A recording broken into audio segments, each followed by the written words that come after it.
नमस्कार शिक्षक साथियों के ट्रांसफ़र हेतु जो प्रक्रिया संचालित है उस प्रक्रिया के लिए एक अपडेट आज आया है। ऐसे शिक्षक साथी जिन्होंने ट्रांसफ़र के लिए अपना स्वैच्छिक आवेदन लॉक कर दिया था और किसी कारणवश यदि वो उसमें कोई सुधार करना चाहते हैं, कोई त्रुटि रह गई है, तो उनके लिए आज शासन के द्वारा यहाँ पर सभी एप्लीकेशन अनलॉक करने की प्रोसेस जारी की गई है। किस प्रकार से कार्य को करना है हम यहाँ पर देख लेते हैं। जैसा कि आपको पता है कि स्वैच्छिक आवेदन हेतु अंतिम तिथि 21 मई नियत की गई थी। इसके बाद भी कई शिक्षकों की जो डाटा है, उनकी जो जानकारियां हैं, उसमें कुछ कमियां रह गई थी, जिसका निराकरण की कार्रवाई चल रही है। इतने के बाद भी कई साथियों ने अंतिम तिथि के कारण अपने आवेदन पत्र लॉक कर दिए थे।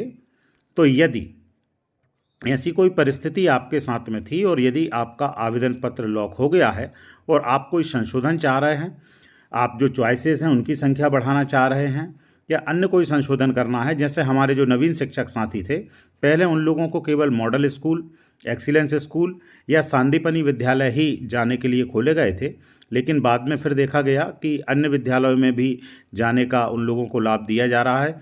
तो यदि उन्होंने पहले आवेदन लॉक कर दिए हैं तो अब वो यहाँ पर अनलॉक करके पुनः चॉइस फिलिंग भी कर पाएंगे। अब आपको ये प्रक्रिया कैसे करना है उसके संबंध में हम इस वीडियो में देखते हैं।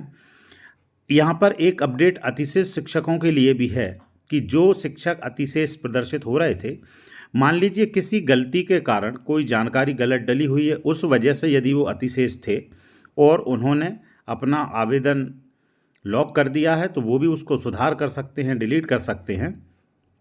और जो अतिशेष शिक्षकों के संबंध में प्रक्रिया है एवं समय सारणी आदेश जारी करने की, वो सब बाद में अलग से विभाग के द्वारा बताई जाएगी। फिलहाल ये जो पूरी प्रक्रिया अभी संचालित है वो केवल स्वैच्छिक स्थानांतरण के संदर्भ में की जा रही है। अतिशेष के लिए अलग से आपको पत्र जारी किए जाएंगे। अब यदि आपको अपना आवेदन अनलॉक करना है तो किस प्रकार करके आप कार्य कर पाएंगे, उस हेतु यहाँ पर एक यूज़र मैनुअल दिया हुआ है। यहाँ पर आपको सबसे पहले एजुकेशन पोर्टल 3.0 पे लॉगिन कर लेना है। लॉगिन जैसे आप करते आ रहे हैं अभी तक, अपना यूनिक आईडी या यूज़र आईडी जो होता है वो और पासवर्ड कैप्चा कोड डाल के आप लॉगिन कर लेंगे। लॉगिन करने के बाद फिर आपको इस प्रकार से इंटरफेस दिखने वाला है। यहाँ पर जो ट्रांसफ़र मैनेजमेंट वाला ऑप्शन होता है, जहाँ से आपने ट्रांसफ़र का आवेदन दर्ज किया था, उस पर आपको क्लिक कर देना है। क्लिक करने के बाद जब आप अगले पेज पर जाएंगे तो इस प्रकार से आपका लॉक किया हुआ आवेदन प्रदर्शित होगा।